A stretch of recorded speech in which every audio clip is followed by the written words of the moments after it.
Hi friends, ఇప్పుడే చీకటిలో అనే సినిమా చూశాను.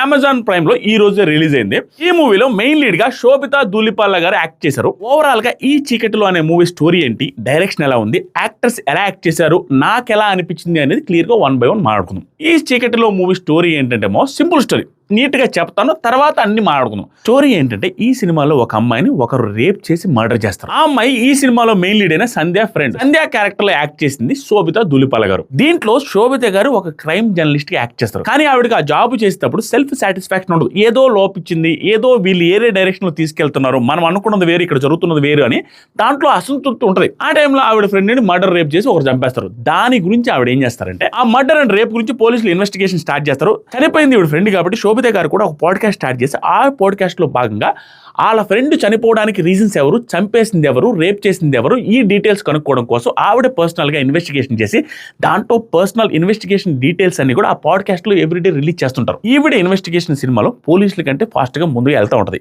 ఈ టైంలో ఆవిడికి అనుకోకుండా ఈ మర్డర్స్ ఇప్పుడే కాదు, ఒక సీరియల్ కిల్లర్ చేస్తున్న మర్డర్స్ ఇవి, నా ఫ్రెండ్ని మాత్రమే కాదు, దీనికి ముందు కొన్ని సంవత్సరాల ముందు కూడా number of murders and rapes ఇదే పర్సన్ చేశాడు, ఇది సీరియల్ కిల్లర్ చేస్తున్న పనేనే ఈవిడికి అర్థమైపోయి దీని మీద కూడా పోడ్కాస్ట్లు చేస్తారు. ఇది స్టోరీ. ఆ ఇన్వెస్టిగేషన్ ఎలా జరిగింది, ఆ సీరియల్ కిల్లర్ ఎవడు, వాడి మోటివ్ ఏంటి, వాడి అమ్మాయిలు రేప్ చేసి మర్డర్ చేస్తుంటాడు, దానికి రీజన్ ఏంటి అనేది ఈ స్టోరీ ఎండింగ్ కల్లా తెలుస్తుంది మనకి. ఇంకా మూవీలో పాజిటివ్స్ గురించి మాట్లాడాలంటే కొంచెం గట్టిగా అండ్ కొంచెం ఎక్కువసేపు శోభితా ధూళిపాల గారి గురించి మాట్లాడాలి. మూవీలో శోభిత గారి యాక్టింగ్ నేను ఎక్స్పెక్ట్ చేసిన దానికంటే ట్రైలర్లో చూసి సరే పర్ఫార్మెన్స్ బాగుంది, యాక్టింగ్ బాగా చేస్తున్నారు అనుకున్నాను. కానీ మూవీ మొత్తం మీద ఆ పర్టికులర్ రోల్ ఆవిడ ఏదైతే చేశారో ఒక క్రైమ్ రిపోర్టర్గా, ఆ క్రైమ్ రిపోర్టర్ ఒక అమ్మాయి క్రైమ్ రిపోర్టింగ్ చేస్తుంది, అక్కడ చనిపోయింది వాళ్ళ ఫ్రెండ్ అన్నప్పుడు ఆవిడలో క్రైమ్ రిపోర్టర్లో ఎలాంటి యాటిట్యూడ్ అండ్ ఎలాంటి ధైర్యం, ఎలాంటి బాడీ లాంగ్వేజ్ ఉండాలి అనేది క్లియర్ గా ఆవిడ న్యాచురల్ గా చేసినట్టుగా అనిపించింది. ఇదేం పెద్ద స్పాయిలర్ కాదు, కానీ ఆ సీన్ ఒకటి చెప్తాను, నాకు బాగా నచ్చిన సీన్ అది. ఆ సీన్ ఏమిటంటే ఈ సినిమా మొత్తం కూడా దాని మీద రన్ అవుతుంటది. చిన్నప్పుడు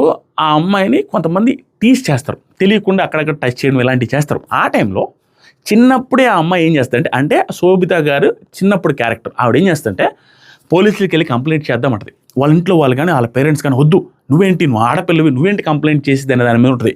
ఇదే అమ్మాయి పెద్ద అయిన తర్వాత అమ్మాయిల మీద జరిగిన రేపుల గురించి, అమ్మాయిల మీద జరిగిన మర్డర్స్ గురించి పాడ్కాస్ట్ చేస్తూ ఆ సీరియల్ కిల్లర్తో ఫైట్ చేస్తుంది. చిన్నప్పుడు ఎలాగైతే మొండిగా గట్టిగా ఎవరి మాట వినకుండా ఉందో అదే క్యారెక్టర్ పెద్ద అయిన తర్వాత కూడా ఉంటుంది. మూవీ మొత్తం కూడా ఎవ్రీ ఫ్రేమ్లో శోభిత గారు కనపడుతూ ఉంటారు, శోభిత గారు చుట్టూనే సినిమా జరుగుద్ది. అండ్ ఆవిడ యాక్టింగ్ కూడా చాలా న్యాచురల్గా నీట్గా చేశారు. మూవీలో నాకు బాగా అనిపించింది అంటే ఆవిడ ఒక మిడిల్ క్లాస్ అమ్మాయి రోల్ యాక్ట్ చేసింది. దాని తగ్గట్టుగానే శారీసు, లంగావోనీలు, ఆ చుడీదార్లే ఉంటాయి సినిమా మొత్తం న్యాచురల్గా. దాంతోపాటుగా ఫస్ట్ టైం శోభిత గారు డైరెక్ట్ తెలుగు మూవీలో మెయిన్ లీడ్గా చేశారు. దానికి 1000% ఆవిడ ఇవ్వాల్సిన అన్ని ఇచ్చేశారు. తర్వాత గట్టిగా మాట్లాడుకోవాల్సింది బ్యాక్గ్రౌండ్ మ్యూజిక్. సినిమా మొత్తం బ్యాక్గ్రౌండ్ మ్యూజిక్ అదరగొట్టారు. మూవీలో ఇంకొక పాజిటివ్ ఏంటంటే దీంట్లో ఉన్న రేప్ సీన్స్, మర్డర్ సీన్స్ ని మామూలుగా వేరే డైరెక్టర్ అయితే, వేరే సినిమా అయితే నాకు తెలిసినంత వరకు ఆల్రెడీ ఓటీటీలో రిలీజ్ అవుతుంది కాబట్టి అల్లాడిచ్చేసి నోటుకు వచ్చినట్టుగా రేప్ సీన్స్ ని అవి ఇవి కొంచెం వేరే ఆడియన్స్ని అట్రాక్ట్ చేయడం కోసం అలా కొంచెం ఇబ్బందికరంగా పెట్టే సిచ్యువేషన్స్ ఉన్నాయి.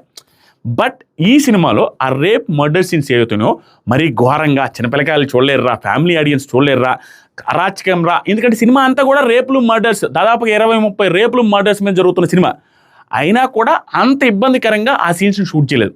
అది నాకు బాగా అనిపించింది. ఓవరాల్గా సినిమా నాకు ఎలా అనిపించింది అంటే, సినిమా ఫస్ట్ హాఫ్ డీసెంట్గా అనిపిస్తుంది, 30-40 మినిట్స్ చాలా డీసెంట్గా బాగానే వెళ్తుంది అన్నట్టుగా అనిపిస్తుంది.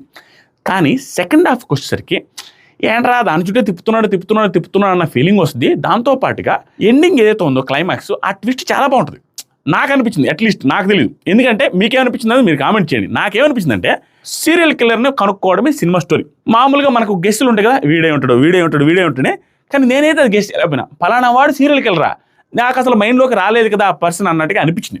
అదైతే నేను అప్రిషియేట్ చేయొచ్చు. నాకు అనిపించింది అరే బాగానే లాగాడరా, ఆ పర్టికులర్ ట్విస్ట్ అయితే బాగుంది. కానీ ఓవరాల్గా ఎండింగ్కి వచ్చేసరికి ఇన్వెస్టిగేషన్ పార్ట్ ఏదైతుందో ఇంకా కొంచెం ఎలివేట్ చేస్తుంటే, ఇంకా కొంచెం చూపించుంటే బాగుండేది, ఇంకొన్ని ట్విస్టులు యాడ్ చేస్తుంటే బాగుండదు అన్న ఫీలింగ్ అయితే వస్తుంది. డైరెక్షన్ అండ్ స్క్రీన్ ప్లే ఏదైతే ఉందో ఇంకొంచెం బెటర్గా చేస్తుంటే బాగుండు అన్న ఫీలింగ్ క్లియర్గా అనిపించింది. ప్రొడక్షన్ వాల్యూస్కి వచ్చేసరికి సురేష్ ప్రొడక్షన్ వాళ్ళు కాబట్టి ఒక రిచ్ ఫీలింగ్ అయితే అనిపిస్తుంది. ఫైనల్గా మూవీ ఎలా ఉందో కూడా ఒక ముక్కలా చెప్పాలంటే, ఎవరైతే థ్రిల్లర్ మూవీస్ చూస్తుంటారో, థ్రిల్లర్ మూవీస్ అంటే మాకు ఇష్టం అనుకుంటారో వాళ్ళు ఒకసారి మూవీని చూడొచ్చు.